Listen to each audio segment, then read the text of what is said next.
तो नमस्कार दोस्तों। और कैसे हैं आप सब? आई होप आप सब अच्छे होंगे और अपनी तैयारी को बहुत ही अच्छे से और शानदार तरीके से कर रहे होंगे, है ना? देखिए आज यूपीजीके के टॉप 20 प्रश्नों का ये प्रैक्टिस सेट नंबर 11 है। इससे पहले मैंने आपको 10 प्रैक्टिस सेट करा रखे हैं। अगर आपने वो प्रैक्टिस सेट नहीं लगाए हैं तो मेरी एक हम्बल रिक्वेस्ट है आपसे, उन सभी प्रैक्टिस सेट को लगा लेना।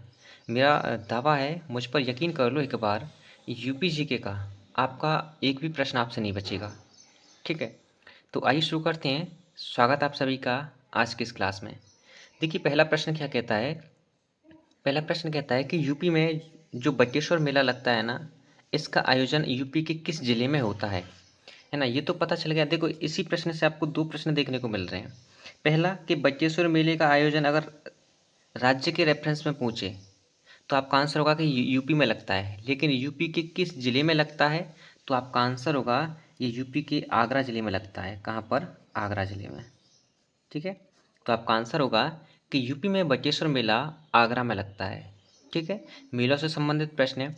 आज की इस प्रैक्टिस सेट में आपको 5 से 6 प्रश्न ऐसे दिखेंगे जो आपको बहुत कठिन लगेंगे, लेकिन फिर भी कोई टेंशन नहीं लेनी, मैं हूं ना आपके साथ। ठीक है, दूसरा प्रश्न है, अमीर खुसरो का जन्म कहाँ हुआ?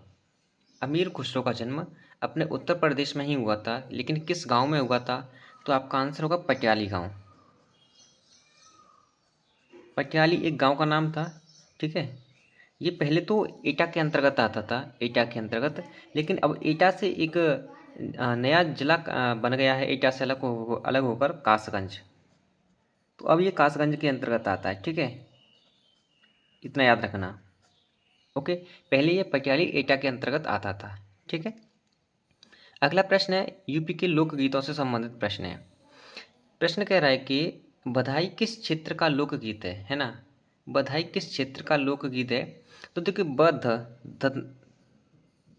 धनुष वाला धा आ गया ना, ध से हो गया अवध, ध से हो गया अवध।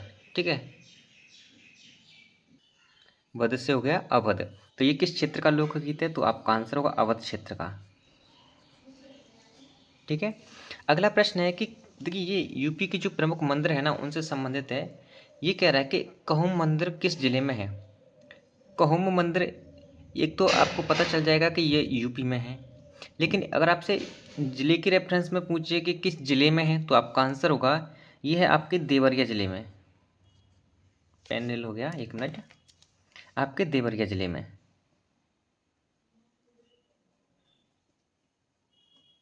ठीक है, इसका निर्माण स्कंद गुप्त ने कराया था, आई थिंक स्कंद गुप्त ने। ठीक है, अगला प्रश्न है पंडित मदन मोहन मालवीय पार्क, जिसे मिंटो पार्क भी कहा जाता है, ये कहाँ पर है? एक तो देखिए यूपी जी के करा रहा हूँ तो प्रत्येक प्रश्न ना यूपी जीके का ही है ना, यूपी से संबंधित है, लेकिन एक एक प्रश्न में दो दो प्रश्न मैं आपको बताने की कोशिश करता हूँ। जैसे पंडित मदन मोहन मालवीय पार्क कहाँ पर है? इसको ही मिंटो पार्क कहा जाता है। तो आपका आंसर होगा कि ये है आपके प्रयागराज में। कहाँ पर? प्रयागराज। ठीक है, नेक्स्ट है आपके प्रश्न नंबर 6।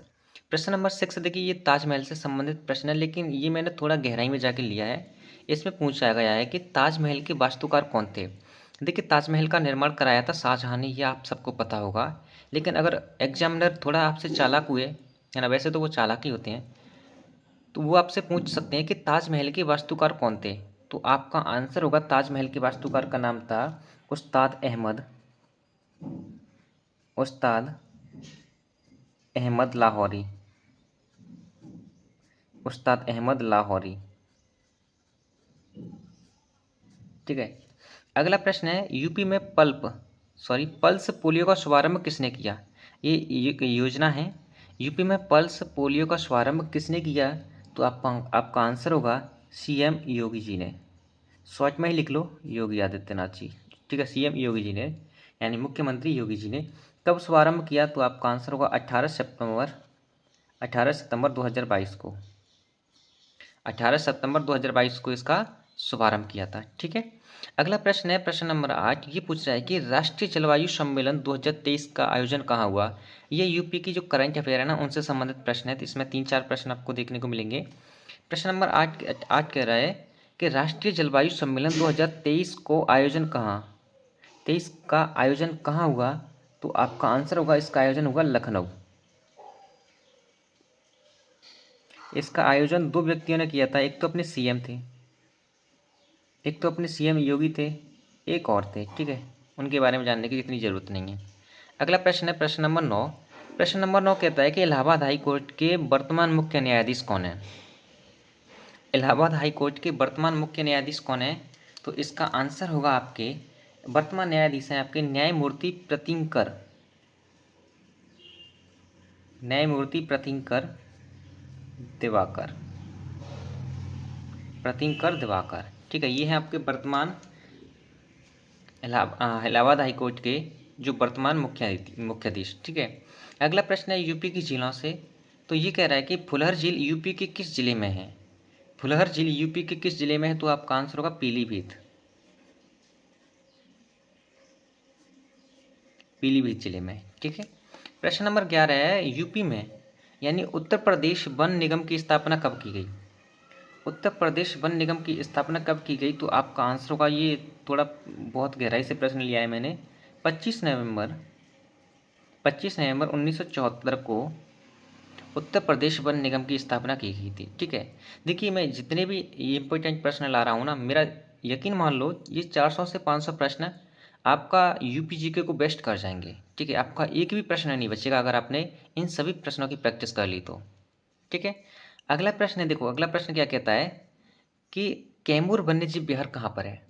एक तो आपको ये पता चल गया कि कैमूर वन्यजीव विहार अपने उत्तर प्रदेश में है ना, लेकिन उत्तर प्रदेश में किस जिले में है? तो इसका विस्तार देखने को मिलता है मिर्जापुर,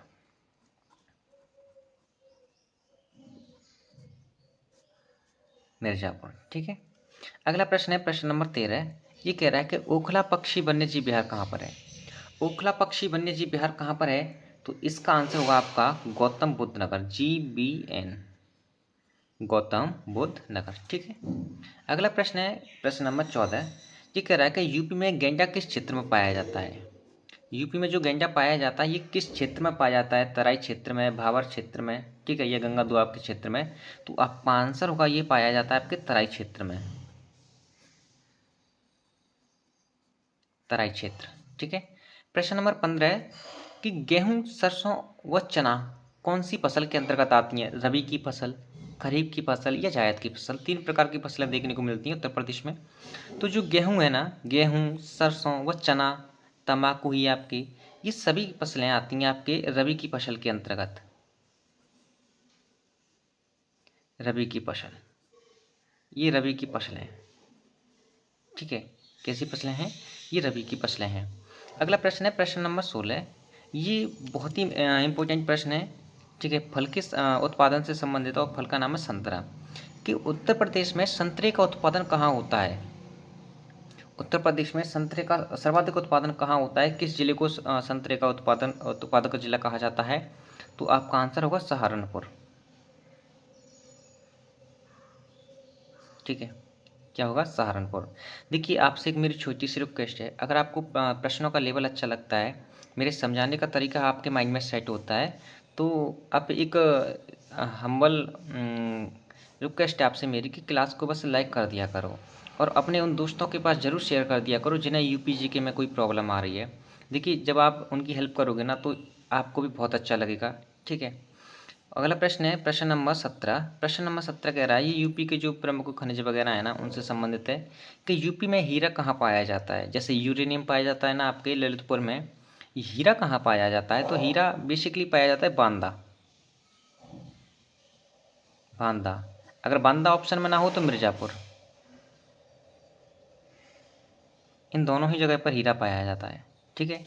अगला प्रश्न है जो ये प्रमुख उद्योगों से संबंधित प्रश्न है प्रश्न नंबर 18।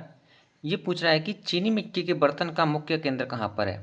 यानी किस जिले में चीनी मिट्टी के बर्तन बनाए जाते हैं? तो आपका आंसर होगा कि जगह है खुर्जा, खुर्जा जो कि चीनी मिट्टी के बर्तन का मुख्य केंद्र है। और ये खुर्जा कहाँ पर है? किस शहर के अंतर्गत, किस जिले के अंतर्गत आता है ये खुर्जा स्थान? बुलंदशहर,